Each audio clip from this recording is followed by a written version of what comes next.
aula sobre oncogineco. Nessa aula a gente vai falar um pouco sobre as diferenças entre as neoplasias da ginecologia. A gente vai excluir o câncer de mama, porque ele em si é um pouco diferente, vale até uma aula só sobre ele, mas a gente vai conseguir entender algumas diferenças entre os tipos de neoplasias ginecológicas. Então vamos começar definindo, né, exatamente, localizando as neoplasias. Então a gente tem neoplasias do ovário, né? Então eu tenho os cânceres do ovário. E aqui eu tenho principalmente cânceres do tecido germinativo,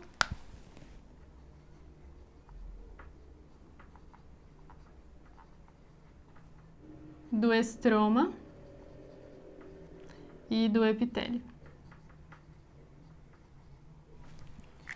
Das neoplasias do endométrio, né?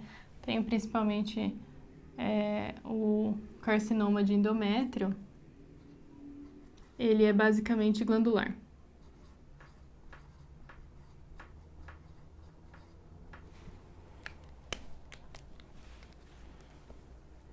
Então, glandular. E eu tenho algumas neoplasias, né, dessa região do cérvix, tanto do endocérvix quanto do ectocérvix. Então, do cérvix, tenho também da região vaginal e da vulva. Todos esses três, cérvix, vagina e vulva, eles são predominantemente epiteliais. Então, são neoplasias epiteliais.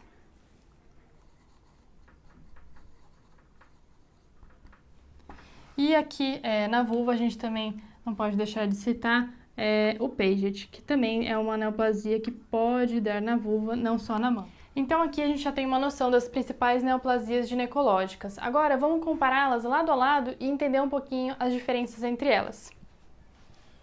Então eu tenho aqui a neoplasia, né, de fato. Os fatores de risco. O estado pré-câncer. O screening, que é onde a gente vai fazer o rastreamento. A apresentação clínica. A disseminação e o tratamento. Bom, então eu vou agrupar tanto as neoplasias, né, do cérvix, da vagina e da vulva numa mesma categoria só, porque elas são muito parecidas, né? Então, a neoplasia do cérvix, da vagina e da vulva. O principal fator de risco aqui vai ser, de fato, o HPV. Eu tenho outros fatores de risco, como o tabagismo, entre outras coisas, mas o HPV é o principal, tá? Então, o HPV, o estado pré-câncer, que na verdade é a neoplasia, né, a carcinoma in situ, tá? E é isso que a gente vai querer buscar com o screening. Eu não tenho screening para vagina nem para vulva, mas aqui para o cérvix eu tenho, que é o Papa Nicolau. A minha apresentação clínica vai ser sangramento, geralmente pós-coital, né? Posso ter algo como um prurido mais acentuado ou uma lesão mais escurecida.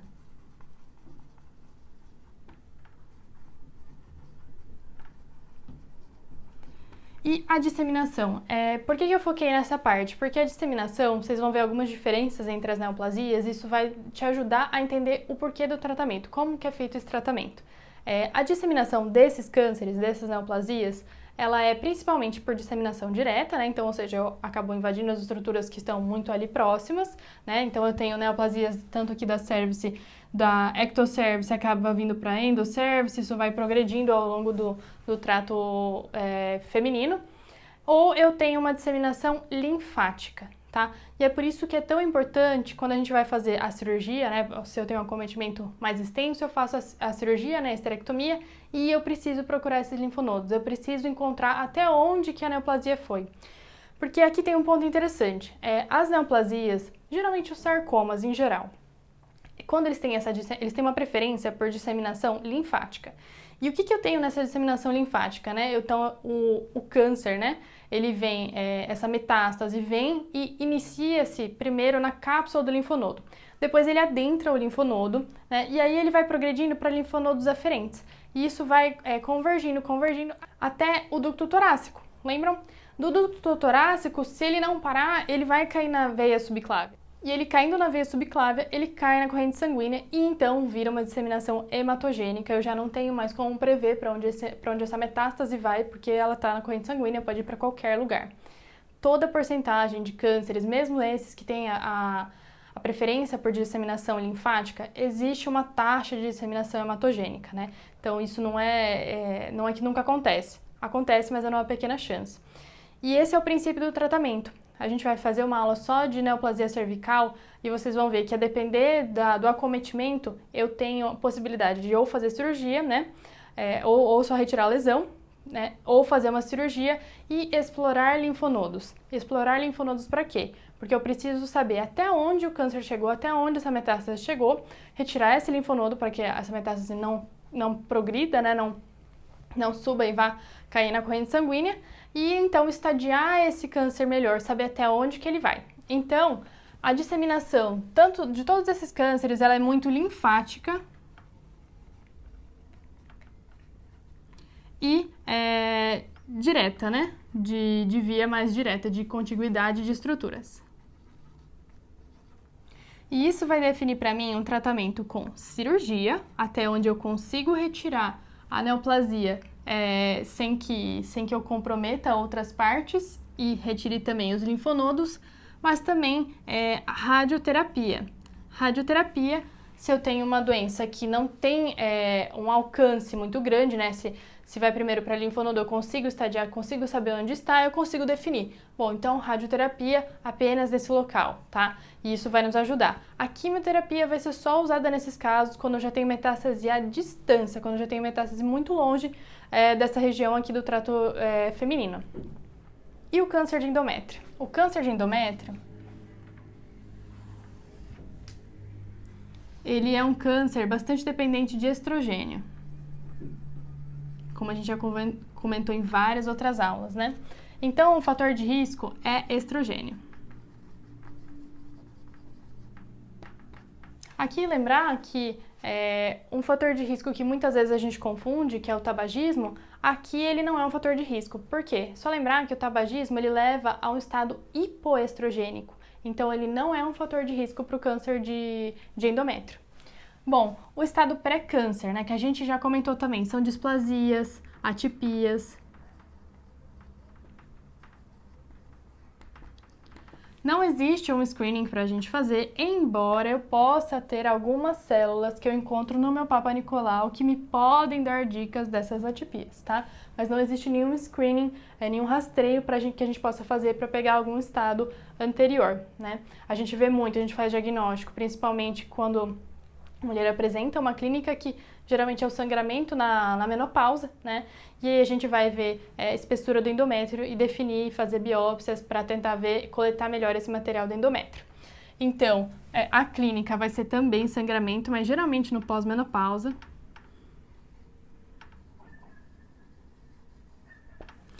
E a disseminação também é uma disseminação linfática. Tanto é que o tratamento é muito similar.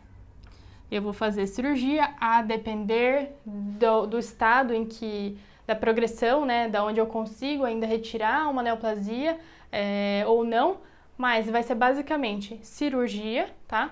E radioterapia, porque eu consigo irradiar essa área e eu consigo reduzir aqui o tamanho do câncer, o desenvolvimento dele, tá? Então, vejam que o tratamento é muito similar. Claro que vocês vão ver lá naquelas tabelas, né? À medida que eu tenho a progressão do câncer, né? À medida que ele vai se alastrando, eu vou passar de só cirurgia para cirurgia mais rádio, né? E aí a químio também fica separada para os casos de metástase só à distância, tá? E agora, um câncer que se diferencia um pouco desses outros que a gente falou, que é o câncer de ovário, tá? O ovário, ele é um pouco diferente aqui nas neoplasias do trato feminino, Câncer de ovário, o principal fator de risco é a ovulação. Então, pílulas anticoncepcionais, teoricamente, são fatores protetores.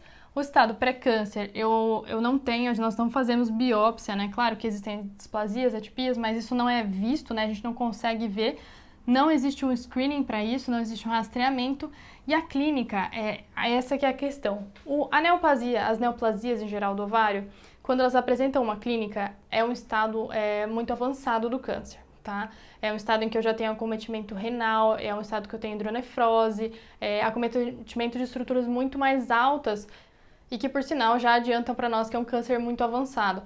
Porque essa neoplasia vai crescendo no ovário e, a princípio, ela não vai causando nenhum efeito, né? Não existe um sangramento específico dessa região, ela não comprime inicialmente grandes estruturas, né? Ela tá ali na cavidade, mas ela não comprime nada que a gente possa notar. Quando ela comprime, que é a parte do ureter e já dos rins, aí sim é um estado muito avançado.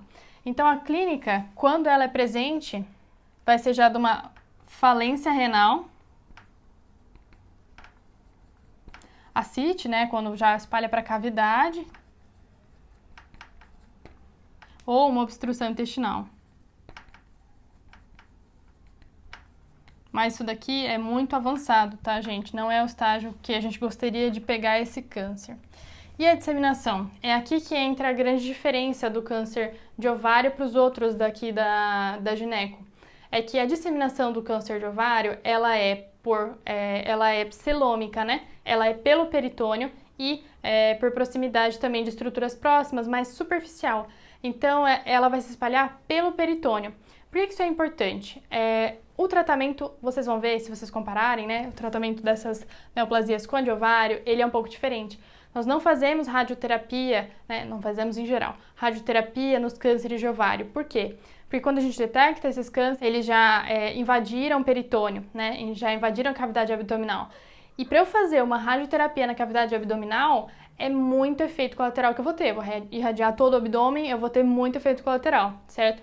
Então, por esse motivo que a gente faz quimioterapia, principalmente no câncer de ovário, tá? Porque irradiar toda a cavidade abdominal é muito deletério, tem muito efeito colateral. Então, por esse motivo, aqui vai ser cirurgia se a gente conseguir pegar bem no estágio inicialzinho, mas bem no estágio inicialzinho mesmo, e quimioterapia, basicamente. Alguns tipos desses cânceres são respondedores à quimioterapia, né? Mas, infelizmente, essa é uma neoplasia, assim, bastante difícil de tratar, até porque a gente pega ela no estágio mais final. Então, a disseminação aqui, ela vai ser peritoneal e de invasão superficial. Tanto é que o nosso estágio aqui vai ser cirurgia, mas eu vou deixar bem pequenininho aqui, porque assim, é muito pouco que a gente consegue só fazer a cirurgia, né? E principalmente quimioterapia. Né? Lembrando então aqui, qual que é a diferença? No câncer ou do cérvix, ou da vagina, da vulva, ou do endométrio, o padrão é a gente fazer cirurgia e rádio. Aqui não vai entrar rádio, por quê? Porque senão eu vou ter que radiar todo o abdômen, e isso não faz sentido, é muito mais deletério. Então, só para vocês entenderem, né? Quando a gente entende disseminação, a gente entende tratamento. E aí a gente não precisa decorar tanta coisa. Claro que ainda existem aqueles estágios, né? Que para as provas a gente precisa decorar a partir de qual estágio é que já vai entrar radioterapia, qual estágio já vai entrar quimioterapia, mas de uma maneira geral a gente consegue compreender muito melhor essas diferenças. E para terminar, o coriocarcinoma. O coriocarcinoma, claro, é bem mais raro, mas vale a pena ser mencionado. O coriocarcinoma, então, ele vai derivar tanto de uma gestação normal quanto de uma mola completa, incompleta. Então, todas aquelas doenças trofoblásticas gestacionais são fatores de risco para o coriocarcinoma, inclusive a própria gestação normal. Então, aqui a gestação entra como fator de risco, mas também a doença trofoblástica gestacional. Não tem um estado pré-câncer, na verdade, a doença trofoblástica gestacional já é um estado pré-câncer, né? E como que a gente, na verdade, não faz o screening, mas o que a gente faz é deixar a mulher com um anticoncepcional hormonal oral e monitorar beta-HCG.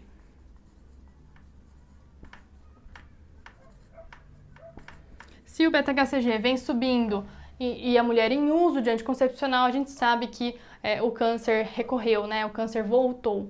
E é mais ou menos por isso que a gente sabe, não há um screening propriamente, não há um rastreio propriamente anterior a isso.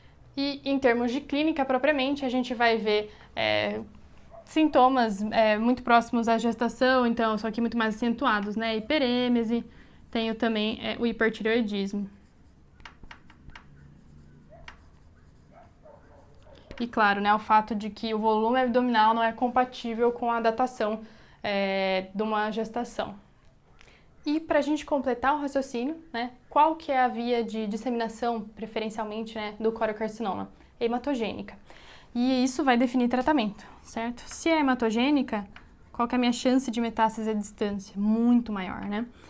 Então, eu tenho um procedimento, né, de tratamento cirúrgico, claro, vou tirar a neoplasia que eu consegui tirar, porém, aqui entra também quimioterapia. Então vejam como faz sentido eu entender disseminação, via de disseminação principal e tratamento. Quando eu tenho uma disseminação linfática, eu vou fazer uma cirurgia e vou fazer captação desses linfonodos para saber até onde o câncer foi, até onde o câncer progrediu. Nesse tipo de neoplasia, então, meu tratamento vai ser basicamente cirúrgico, até onde eu conseguir fazer ressecção do tumor, e radioterapia localizada ali naquele tumor. Um ponto importante na neoplasia ovariana é que ela tem uma disseminação peritoneal e isso inviabiliza que seja feita radioterapia total abdominal, porque é muito deletéria. Então, nesses casos, a gente vai para quimioterapia, além, claro, da cirurgia. E no coriocarcinoma, como ele tem já a principal via sendo hematogênica, eu vou direto, além da cirurgia, para a quimioterapia, né? Não tem por que eu fazer radioterapia, não é uma lesão, não é uma neoplasia localizada, ela já se espalhou, já entrou na corrente sanguínea. Espero que essa aula tenha ajudado você a entender melhor as neoplasias ginecológicas e raciocinar um pouco sobre disseminação e tratamento. Até mais!